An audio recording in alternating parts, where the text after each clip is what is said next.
Hello and welcome to the History of Vikings, a podcast featuring scholarly discussions about Vikings, Norse myth, and the history of medieval Scandinavia and Iceland. Before we begin today, let me just encourage you to subscribe to the show on Apple Podcasts, Spotify, Google Play Music, or wherever you get your podcasts from. You can also subscribe to our YouTube channel, The History of Vikings. Havamal is perhaps one of the most famous pieces of Old Norse literature found in a collection of poems known as the Poetic Edda. It's composed of the wisdom and advice of the high god Odin, who addresses an unknown character called Lodfafnir. The poem recounts Odin's personal experiences throughout the advice he gives to this unknown learner. Joining me today to discuss the poem of Havamal is Dr. Jackson Crawford, an Old Norse specialist and translator of the University of Colorado Boulder. In the description of this episode, you will find links to Dr. Crawford's translation of the Poetic Edda, the Saga of the Volsungs, and his most recent book, which pertains to our topic of conversation today, The Wanderer's Havamal. In this new book that includes a carefully revised English translation of the Old Norse poem Havamal, together with facing original Old Norse text sourced directly from the Codex Regius manuscript. Dr. Crawford, thank you so much for joining me today on the podcast. Thank you very much for having me back.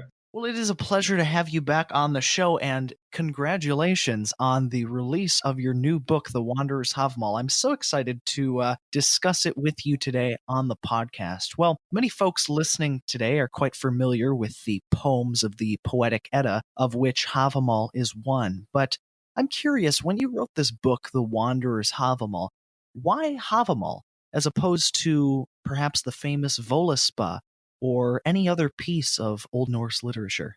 Well, the fact is, my publisher and I have considered doing a series of books like this.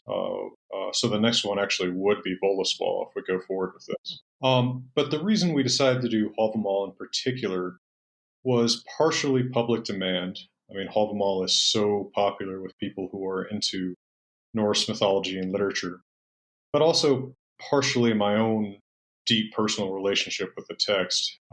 If we were going to try to release a dual language edition of anything in Old Norse, it made sense to start with the text that I knew best, knew almost by heart, and probably do know by heart now after reading it about 1,000 times this year.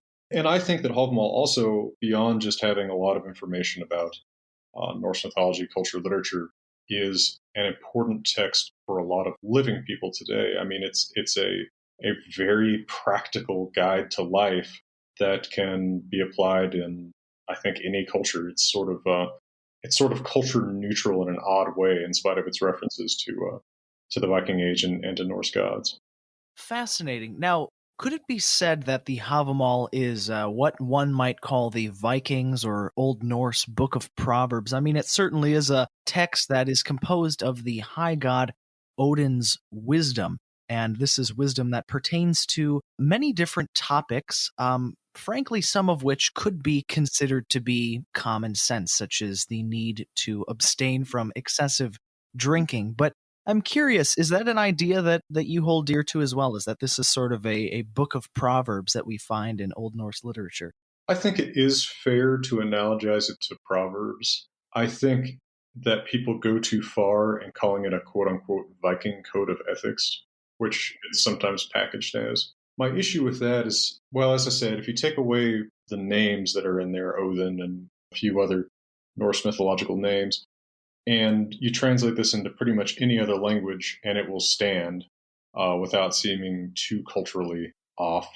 And it seems a little bit culturally off for the Viking Age in which it's probably originally orally composed.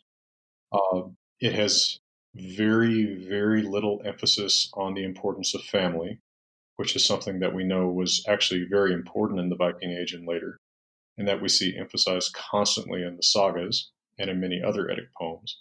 It has very little emphasis on any sort of religious duty or on the afterlife. It's a very secular poem in that way. And it emphasizes, as you mentioned, one specific value is the value of sobriety, which we know was probably not widely practiced in the Viking Age. And in fact, the lack of sobriety of the more popular Norse god Thor probably shows us what what you would find in a real Viking code of ethics for sort of your mainstream Viking, if you will, would not be these cautions about sobriety. Um, I'm not saying that the poem is independent of its cultural roots. It's not, but it's so much more like the world's other great books of ethics. Whether you're looking at the Bible or something like Confucius or something even older, like the Sumerian instructions of Shuruppak or the ancient Egyptian instructions of Ptah-hotep, than it is like the specific cultural recommendations that you'll find in something like the sagas. There's exceptions to that, but I think that it's a really very universal poem in its nature. Well, the words of the poem Havamal are very much from the mouthpiece of the god Odin, a figure that appears very frequently throughout various Old Norse texts and pieces of Old Norse literature. As one reads Havamal, what should they keep in mind about the leading character of the poem, that is the god Odin? And of course, his reputation and our understanding of him certainly extends to other pieces of literature apart from Havamal. But what should we keep in mind about Odin and who he is as sort of a Norse deity while reading it? Well, let me start actually by pointing out a few things to keep in mind about Havamal as you start to read it, whether you're reading it Sure. for the first time or have read it a few times before. And one thing to keep in mind is that this almost certainly isn't originally one poem. It probably is several poems that have been combined because somewhere in their transmission, someone associated all of them with Odin and put the title Hávamál, words of the High One or words of the One-Eyed, being Odin, on the whole collection. Now, the very first part, which is actually the most famous, the practical wisdom part, which we call Gestapoter, that runs from about stanzas 1 to 79. And that portion alone, if you don't look at it with the rest of the poem, would actually be fairly difficult to say was the words of Odin without the rest of the context. In stanza 13, there's a reference to drinking at the home of Gunnlod, which is a woman Odin seduces, and a story later in Hávamál. And that's pretty much the only specific hint that the speaker is Odin. Now, I'm not disputing that this is exactly the kind of wisdom that we would expect from Odin. It's cynical in its way. It's well, that's probably the central thing is it's got a kind of Odinic cynicism to it. But it's interesting to note that it's really not hitting you over the head with who the speaker is.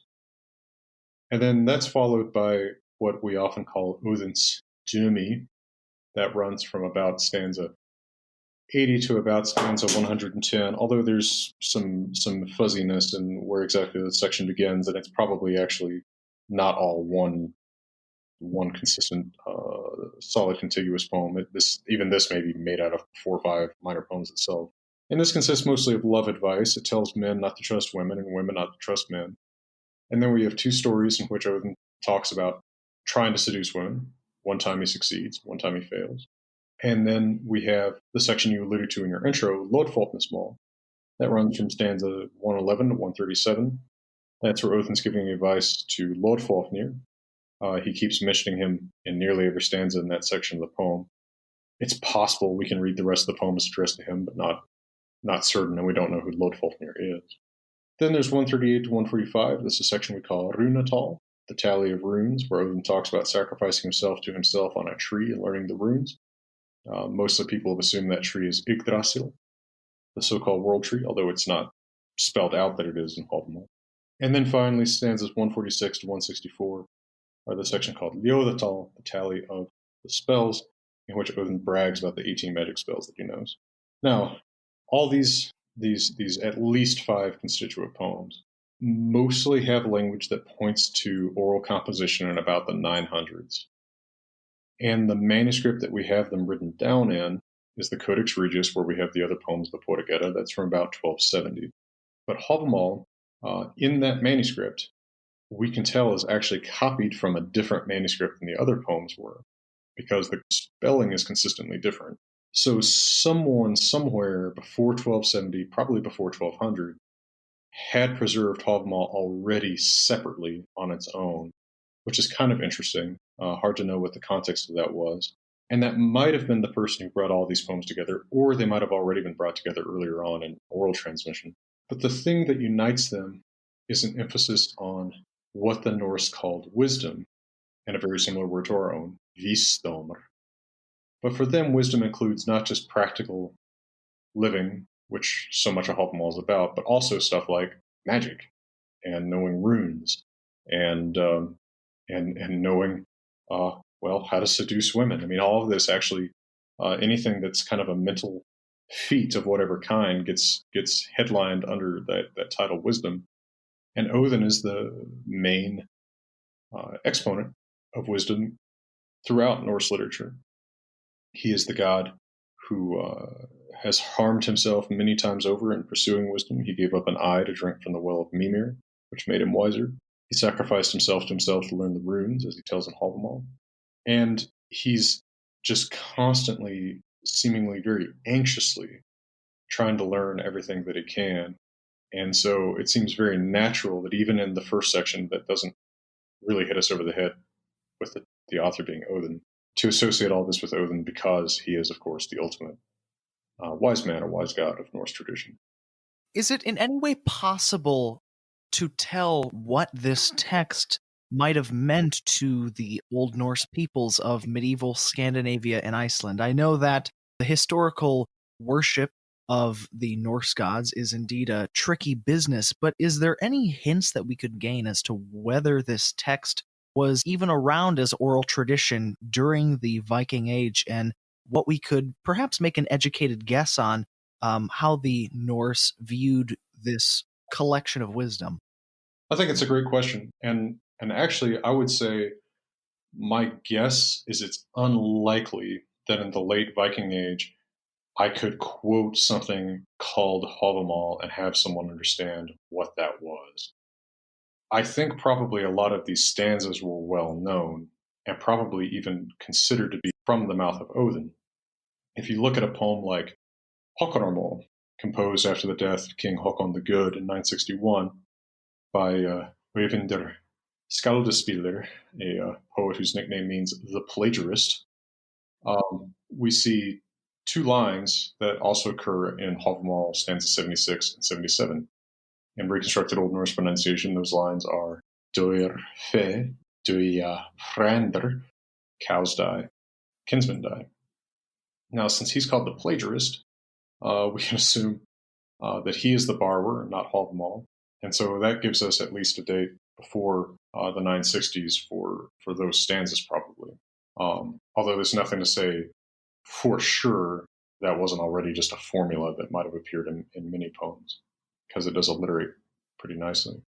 But we also see references to some of the stanzas elsewhere. There's a stanza that's quoted in Bandamana Saga, often called the Saga of the, what is the English title people use? I think it's what they call the Saga of the Confederates. And then also in Snorri's Prose Edda, where he doesn't call the stanza that he quotes from Hávamál, he just quotes it. Same deal with the stanzas in Bandamana Saga. It doesn't say this is a stanza from Hávamál, but the guy quotes a stanza. So I don't know if the compilation existed, but I think that these stanzas were probably floating around and might well have been attributed to Odin when people would quote them. I think it's a little bit like if you imagined, what do people quote to sound smart today? I mean, here's take this analogy with a grain of salt because I'm coming up with it on the fly. But people are always quoting Winston Churchill, right? He's very quotable, great turn of phrase, always kind of fun, just a smart speaker. People know a lot of good actual quotes by him. They know a lot of good turns of phrase by him without necessarily knowing the whole context, and might drop these into conversation, both legitimately to quote him and maybe sometimes to bolster their own argument or claim, maybe sometimes fudging the quote a little bit. But very few people are carrying around a copy of collected quotations of Winston Churchill. There's not really, I mean, I guess it exists. You can go get, if you will, the Churchill's Mall, right? I'm sure they sell something like that on Amazon or whatever bookstores are left. But not many people are carrying it around. Not many people are referring to it all the time. And if I say, well, this is stanza 36 of Churchill Mall, or something, no one's going to know what I'm talking about. So I think maybe Hávamál is a little bit like that sort of Churchill mall. Someone went about the task of collecting these various things together and giving them a title, even though they transparently weren't all composed all together at one time or didn't all enter oral transmission at the same time. Does that make sense? Is that Yeah, how's my that was analogy good. That there? makes sense. And perhaps taking those quotations and once they've been composed out of context as well, right? Yeah, absolutely. And none of this is to suggest. I think sometimes people hear this as almost an irreverent attitude toward Hávamál. I obviously have a great love for Hávamál, but I think that it also reflects the work of an editor, right? Someone at some time, it didn't get passed down from stanza 1 to 164, all in that order for 300 years. That just wouldn't work. But I think these quotes were floating around more or less associated with each other for that long. And someone did make an effort to bring as many together as he could. And maybe there was more to this material. In fact, there probably was more to this material that didn't get preserved. If you look at just as a comparison, if you look at Sigurdrivamal in the Poetic Edda, there's a lot of kind of similar wisdom stanzas where the Valkyrie is talking to the hero Sigurdur, some of which could even be viewed as almost alternate takes on some of these same stanzas in Hávamál. And those probably come from a similar sort of floating, disassociated body of oral wisdom literature. How does Havamal benefit our understanding of the Norse gods and heroes? I mean, through the various, characters that perhaps Odin alludes to in the text, the little tidbits and mentions of various phenomena in Old Norse literature and mythology. How does this poem contribute to a student of Old Norse literature's understanding of just, frankly, the Old Norse world, if you will? Oh, that's another great question. Well, I think probably the central mythic moment of Hávamál is Odin's sacrifice of himself to himself in stanzas 138 to 139. If it were not for Hávamál, we would not have this story. And yet we would have to guess that something like that had happened because we see references to Odin as the god of the hanged, or in fact, himself as the hanged god. And he has many other names that hint at his hanging. And then we have scenes like in Gathrak's saga where the man is hanged and sacrificed to Odin. This solves the otherwise sort of mysterious association of Odin with hanging by showing us where he hangs, when he hangs, although we're not totally clear on why and how and where this story is supposed to have taken place. We also see Odin in his relation to the Jotnar or giants to a certain extent. We see him successfully seducing Gunnlod so that he can get a drink of the mead Otharir that makes its drinker a poet. Snorri tells that story also in the prose Edda. And we see at the very end the famous valediction of Hávamál. Odin says that he has spoken it for the good of humans and for the harm of giants. That may seem curious, but of course, humans are sort of arrayed on the side of the gods against the giants who were broadly symbolic of the forces of chaos and disorder. And so something done for the good of humans might well be done for the harm of the gods' enemies, inasmuch as humans are sort of ideally agents of the order and cosmic harmony that the gods embody. Other than that, I don't know that it's mythically all that incredibly connected with the rest of the mythos. Right? We have mentions of elves, mentions of dwarves, mentions of a Jotun or two. Odin's mother is mentioned, as is her father and an unknown uncle of Odin's. So it's bound up in his story, but it's not, for example, it's not a story that you can date in relation to other myths. Unlike, say, the death of Balder, where you can say, well, this has already happened by the time of the events of a poem like Lokasenna. It's hard to say when, quote unquote, Odin hanged himself, for example, or when, quote unquote, he delivered this advice. Well, I am by no means an expert on Old Norse literature, but the concept of Odin sacrificing himself to himself, hanging himself on the world tree Yggdrasil, and eventually being punctured by some sort of spear, I believe it was, has always struck me as being somewhat curious. and indeed similar to the crucifixion of Jesus Christ as featured in the Bible. Is there any relationship between these two events? I mean, was this notion invented from the Christian idea of the crucifixion, or are they in any way related? I don't think that one story is dependent on the other.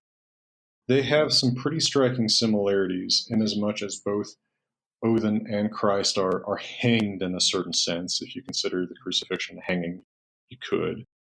Um, Both, if they are hanged on a quote unquote tree. At least the crucifix is made of wood. They're both speared.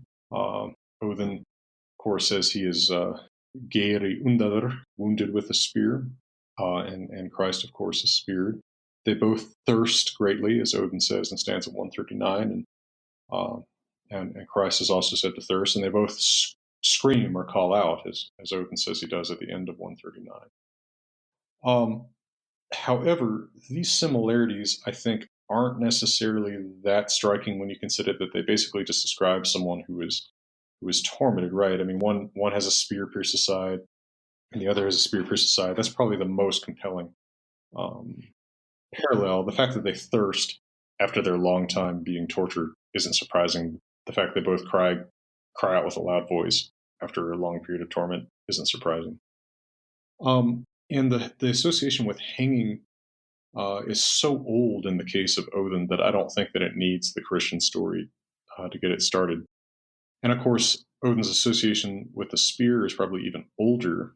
You find, I believe, even Bragi Boddason, the earliest skaldic poet, calling Odin Gungnis Vovadr, the waver of Gungnir, his spear. So already he's strongly associated with that weapon. And we find him associated with that weapon all through the 900s in skaldic poetry too. So I think mostly this is probably a coincidence, although it's a very stunning coincidence in a sense because you have um, two gods who are in fact very different in character, both sort of sacrificed to themselves, Odin explicitly so, Christ, it might be theologically dangerous to put it this way, but you could sort of say he sacrificed to himself, depending on how you want to interpret one or another gospel. Um, there's also the Prometheus story you could tie in there too. I do think that later the two stories twist around each other a little bit in Scandinavia. You see, for instance, the famous Shetland folk song that was recorded in the 1800s that's about Christ, but mentions that Christ um, was hanged on the quote rootless tree, which of course in Hávamál, the tree is said to have roots that no one knows. He hangs 9 nights on that rootless tree. Of course, it is Odin who hangs for 9 nights. That's not part of the Christian story. And then the description of him hanging in the cold, which could just be because it's from Shetland, but might owe more to the description of Odin's hanging than Christ's crucifixion. So I do think they twist around each other a little bit later in Scandinavia, but I don't think that one story is from the other story. Okay, interesting. Yeah, that makes sense. Now, this is perhaps leading down a rabbit trail, which I should always hesitate to do, but I'm curious because you mentioned this when talking about sort of how Odin is addressed in Havamal in light of him hanging himself. Now, Odin has many different names that we see throughout Old Norse literature affiliated with the various things he's involved with. Is there anything significant about this concept, the many names of Odin? And very frankly, why is that? Why is Odin given so many names throughout Old Norse texts? Well, that's yet another great question. He does have, I think, probably more than 100 names. I know it's more than 80, because I think there's more than 80 that he gives just in Grimnismal. And of course, when you know this, it makes it one of the funniest moments in Old Norse literature when in the poem Horvarsliod in the Poetic Edda, he says, when he's talking to Thor, my name is Horbarther, and I rarely lie about that. There's nothing he does more than lie about his name. Um, it's I'm not sure that I have an easy or readily available explanation for why he has so many names. I think that in a sense it's part of his strong association with wisdom in that broad sense where any intellectual achievement, including just straight up memory, is quote unquote wisdom. Look at the contest Odin has with Vafthrûdnir in the poem Vafthrûdnismal, right after Hávamál in the Poetic Edda, where much of the quote unquote wisdom that they're exchanging really is just who can remember mythological trivia better. And when Odin is listing his spells at the end of Hávamál, in stanza 159, the 14th spell, the spell is that he knows the names of all the gods and elves, right? The spell is that he has this incredible memory. And I think maybe that all of his different names and him being able to keep track of them and him being able to come up with some clever turn of phrase or turn of kinning, if you will, to name himself every time that he's met with is kind of just part of that manifestation of his incredible wisdom, his incredible memory, his incredible cleverness, which is all what the Norse would call visdom or wisdom. That's the best idea about that I can come up with at the drop of a hat, is that really we're just supposed to be impressed by how smart he is that he comes up with and remembers all these names. Certainly. Well, the Havamal is, if my memory serves me correctly, 100 something stanzas long. It is a quite long piece of Old Norse poetry, and certainly it encompasses a great many themes, especially when discussing the god Odin. But as all of our listeners today go out and pick a copy up of your new book, The Wanderer's Hávamál, which I encourage you all very much to do, what would you just have us to keep in mind as we read this piece of Old Norse literature? Well, look at the seams in it and consider what those mean as far as the origins of this poem and who decided to put all of these stanzas together into one thing. In the introduction to The Wanderer's Hávamál, I have a much richer discussion of the meters of Old Norse poetry than I've previously put together. And I point out where different meters are used in the poem. And you can actually kind of follow those blocks of poems, of stanzas that are in the same meter to kind of see which ones originally go together and which ones have been kind of split by material that didn't originally go in that spot.